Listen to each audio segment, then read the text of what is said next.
Boa noite a todos, paz do Senhor. Venho nessa noite trazer para você uma palavra de Deus. Então convido você a abrir sua Bíblia em Juízes capítulo 13, versículo 2. Amém? Diz assim: Certo homem de Zorá, chamado Manoá, do clã da tribo de Dan, tinha uma mulher estéril. Certo dia, o anjo do Senhor apareceu a ele e lhe disse: Você é estéril, não tem filhos, mas engravidará e dará à luz a um filho. Todavia tenha cuidado, não beba vinho nem outra bebida fermentada e não coma nada impuro, e não se passará navalha na cabeça do filho que você vai ter, porque o menino será nazireu, consagrado a Deus desde o nascimento. Ele iniciará a libertação de Israel das mãos dos filisteus. Mais à frente a gente vai falar de outros versículos, mas a princípio vamos voltar ao versículo 2, que diz que a mãe, a pessoa que vai gerar essa criança, essa mulher, ela era estéril. Então a gente já vê porque quando a pessoa é estéril, ela não dá o fruto, ela não cria vida dentro de si. Então nesse momento a gente já tem o primeiro milagre de Deus na vida dessa mulher e na vida dessa criança. Porque onde não pode dar vida, vai dar vida. Já é dito no versículo 3, o anjo diz assim: Você é estéril, não tem filhos, mas engravidará e dará à luz a um filho. Então a promessa de Deus ali já é essa, que aquela mulher que não gera, vai gerar. Então já é a primeira coisa que a gente tem que começar a analisar na trajetória das bênçãos de Deus na vida dessa mulher.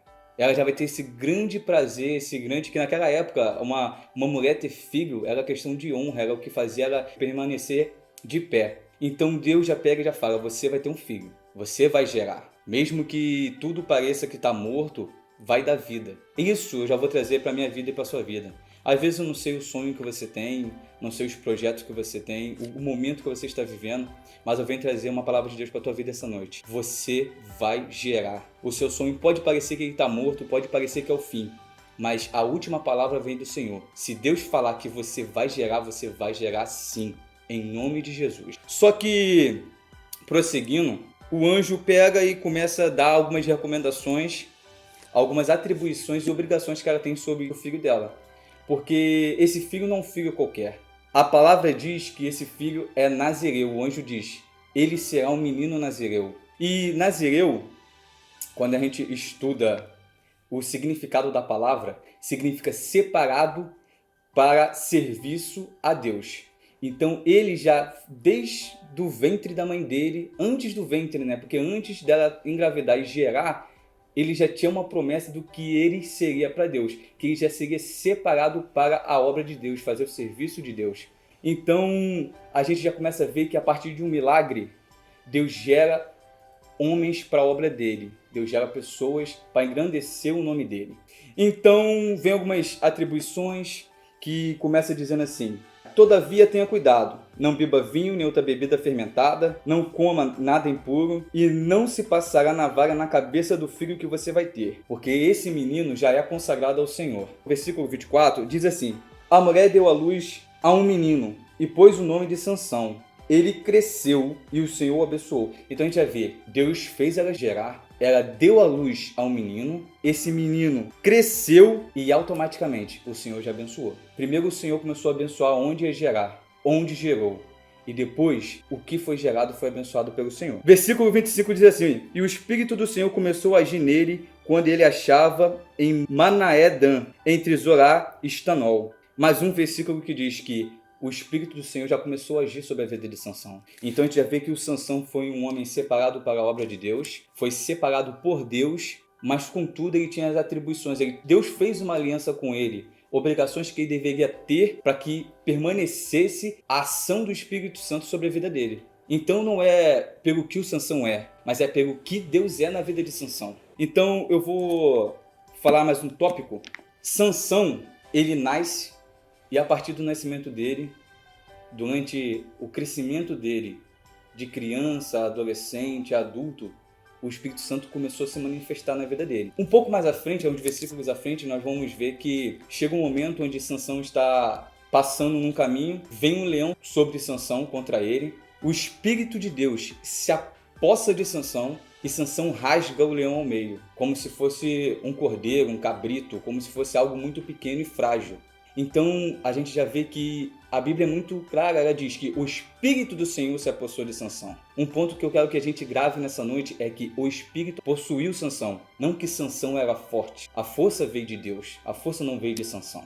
E por Sansão fazer coisas incríveis, matar X homens, vencer, liberar o povo, que a missão de Sansão era libertar o povo de Deus, que estava em cativeiro há anos.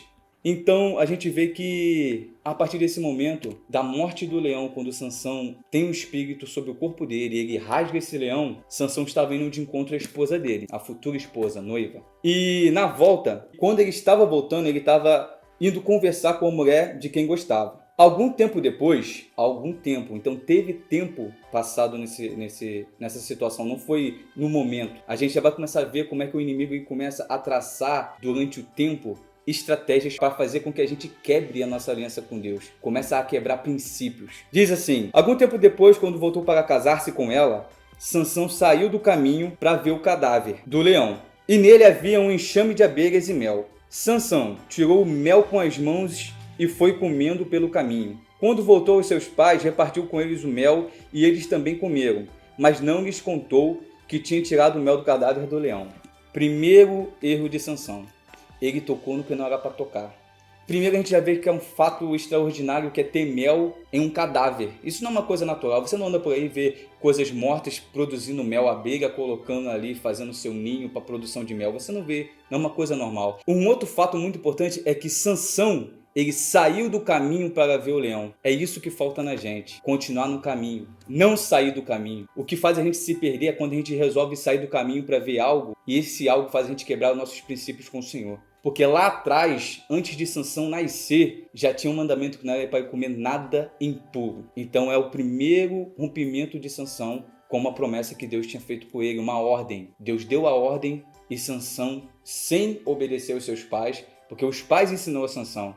Mas Sansão não obedeceu, não levou ao fervor a ordem que foi dada dos pais e principalmente de Deus. Sansão encontra uma menina chamada Dalila.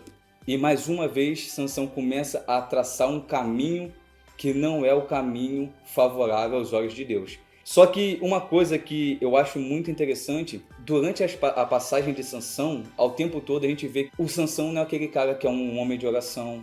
O Sansão não é aquele cara que é um homem de busca. Só que o Sansão, ele se autocolocou em um patamar por achar que a força viria o tempo todo. Que o tempo todo o Espírito Santo iria se apossar dele e que ele teria força para vencer tudo.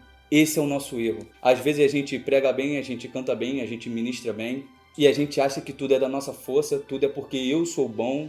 Eu sou o cara que canta bem, eu sou o cara que prega bem, e a gente esquece que nada vem de nós, que tudo vem do Senhor. Que a partir do momento que o Espírito Santo não agir mais na nossa vida, que o Espírito Santo não estiver em contato com a gente e nos usar, nada acontece. Você pode falar bem, você pode cantar bem, pode ter a melhor palavra que for. Se não tiver Espírito Santo, não acontece nada.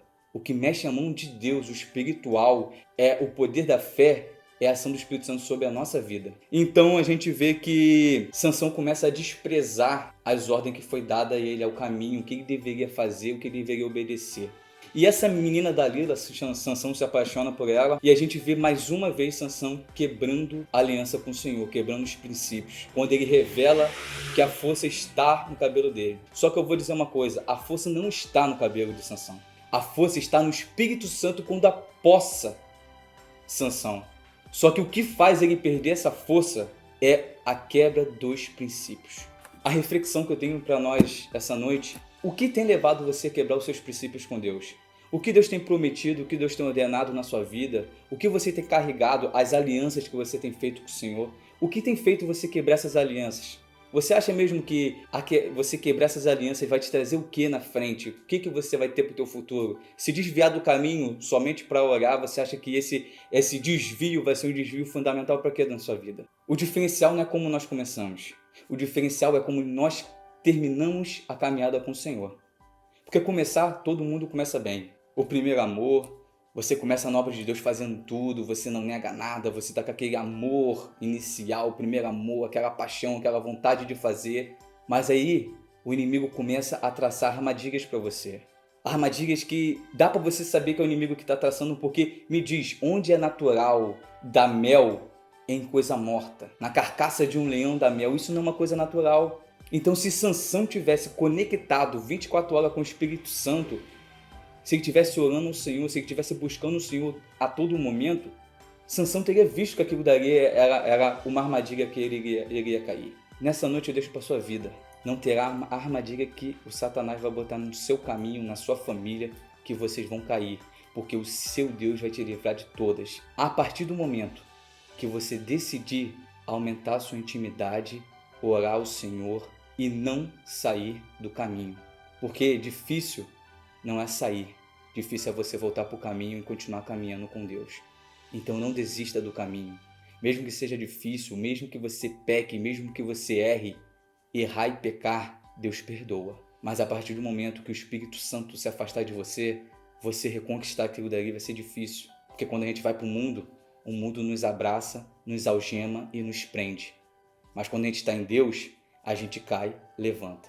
A gente chora, mas a alegria vem pelo amanhã. A gente pode tropeçar, mas a mão do Senhor irá segurar as nossas mãos. Então nessa noite eu deixo essa palavra para você, que o Espírito Santo venha falar melhor no seu coração. Se possível, leia essa passagem. Tem muita coisa que eu queria trazer para vocês, mas para não expandir um tempo muito grande, eu trouxe 2 pequenos pontos, mas que são muito importantes para a sua caminhada com Deus. Não quebre seus princípios. Não troque seus princípios para nada que o mundo possa te oferecer. Porque o nosso objetivo não é conquistar bens nessa terra. Nosso objetivo é a vida eterna. E essa vida é somente no caminho com Jesus. Amém? Uma boa noite.